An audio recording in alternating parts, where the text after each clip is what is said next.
অন্তর্বর্তীকালীন সরকার প্রায় শতাধিক পণ্য এবং সেবার উপরে তারা নতুন করে মূল্য সংযোজন কর, ভ্যাট এবং শুল্ক বাড়িয়েছে।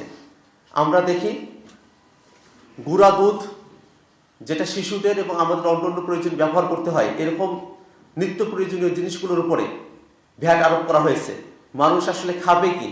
মানুষের জীবনের নিরাপত্তা কোথায়, জীবিকার নিরাপত্তা কোথায়, সেটা নিয়ে আমাদের মনে প্রশ্ন তৈরি হয়েছে। আমরা সরকারের কাছে আহ্বান জানাবো, IMF যে শর্ত দিয়েছে সেই শর্তের মধ্যে আপনাদেরকে কেন বাধ্য থাকতে হবে?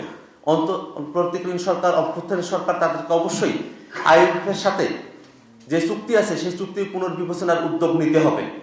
একই সাথে সারা দেশে এই কর বাড়ানোর ভিতর দিয়ে মুদ্রাস্ফীতিও বাড়বে, মূল্যস্ফীতিও বাড়বে, যা আমাদের জীবনমানকে দুর্বিষহ করে তুলবে। আমরা সরকারকে আহ্বান জানাই যাতে এমন কোনো পদক্ষেপ সরকার গ্রহণ না করে যার কারণে মুদ্রাস্ফীতি এবং মূল্যস্ফীতি উভয়ই বৃদ্ধি পায় এবং জনগণের জীবনে নাভিশ্বাস তৈরি হয়।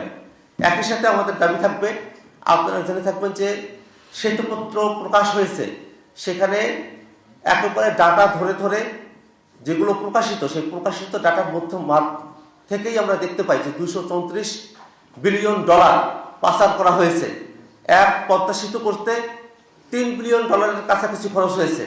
$234 বিলিয়ন দিয়ে 78টা প্রত্যাশিত করা সম্ভব হতো যদি সেই টাকাগুলো আমাদের দেশে থাকতো। আমরা সরকারকে আহ্বান জানাই, যেসব টাকা, এই $234 বিলিয়ন প্রায় 78টা প্রত্যাশিত বিদেশে পাচার করা হয়েছে, এই টাকাগুলো দেশে ফিরিয়ে নিয়ে আসা হবে এবং তার ভিতর দিয়ে জনগণের যে জীবনযাত্রার মান সেগুলো উন্নত হবে এবং জনগণকে অতিরিক্ত যে ভ্যাট শুল্ক এগুলোর বোঝা গ্রহণ করতে হবে না।